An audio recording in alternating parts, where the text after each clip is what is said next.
बहुत पुराने जमाने की बात है। अरब के एक तपते हुए रेगिस्तान के किनारे बसा एक छोटा सा गांव था, नूराबाद। चारों तरफ रेत ही रेत थी।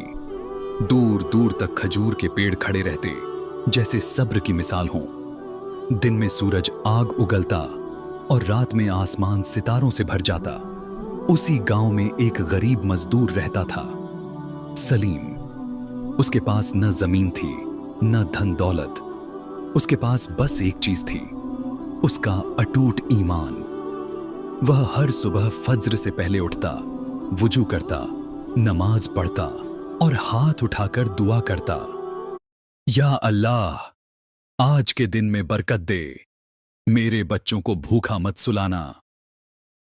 रमजान का महीना था। एक दिन वह शहर में मजदूरी कर रहा था। सूरज सिर पर था। गर्मी इतनी तेज कि रेत जल रही थी। सुबह से उसने एक बूंद पानी नहीं पिया था। गला सूख गया, होंठ फट गए, आंखों के आगे अंधेरा छाने लगा। पास के मजदूर बोले, थोड़ा पानी पी लो, कौन देख रहा है? सलीम ने धीमे से कहा, अल्लाह देख रहा है और वही काफी है।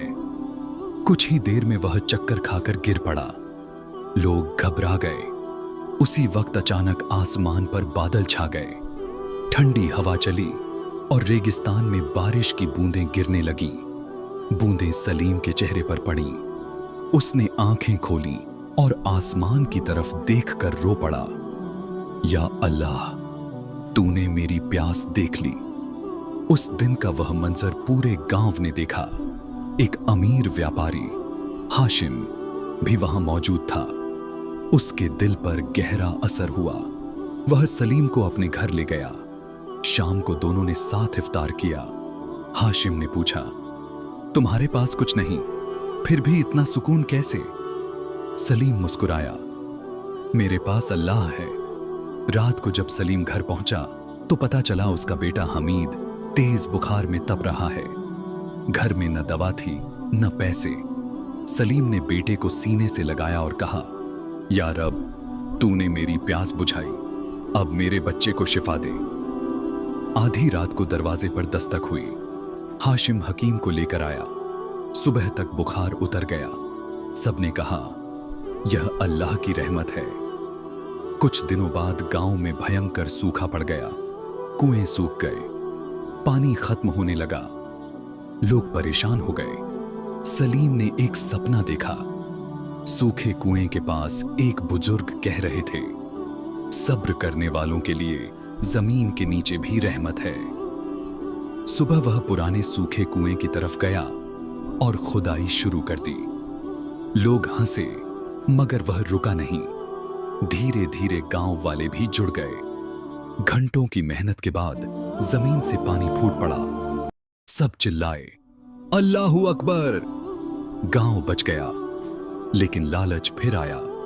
एक जमींदार कासिम ने दावा किया कि जमीन उसकी है और पानी बिना पैसे नहीं मिलेगा। जब उसने कुएं को घेरना चाहा तो अजीब घटनाएं होने लगीं। रात को कुआं सूख जाता, सुबह भर जाता, मटके टूट जाते। कासिम डर गया। उसने सबके सामने ऐलान किया, यह कुआं पूरे गांव का है। लोगों ने शुक्र अदा किया। उसी रात सलीम को तेज बुखार चढ़ गया। हालत नाजुक हो गई। पूरे गांव ने मस्जिद में दुआ की। सुबह होते होते उसका बुखार उतर गया। उसने आंख खोलकर कहा, अल्हम्दुलिल्लाह। लोग रो पड़े। गांव में सुकून लौट आया। मगर फिर खबर आई कि डाकुओं का गिरोह आ रहा है। रात को घोड़ों की टाप सुनाई दी। उनका सरदार चिल्लाया, कुआं हमारा होगा। सलीम आगे बढ़ा, पानी अल्लाह की नेमत है। वह खुद कुएं में उतर गया और दुआ करने लगा। अचानक आंधी उठी। आसमान पर बादल छा गए। रेत बवंडर बन गई। डाकुओं के घोड़े बेकाबू हो गए।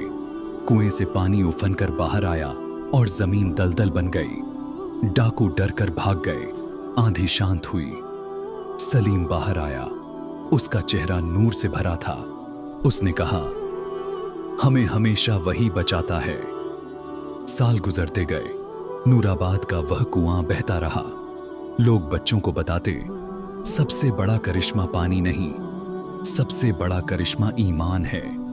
और कहते हैं आज भी जब कोई सच्चे दिल से दुआ करता है, उस कुएं का पानी थोड़ा और ठंडा हो जाता है, जैसे वह गवाही दे रहा हो कि जो अल्लाह पर भरोसा करता है, अल्लाह उसके लिए काफी हो जाता है।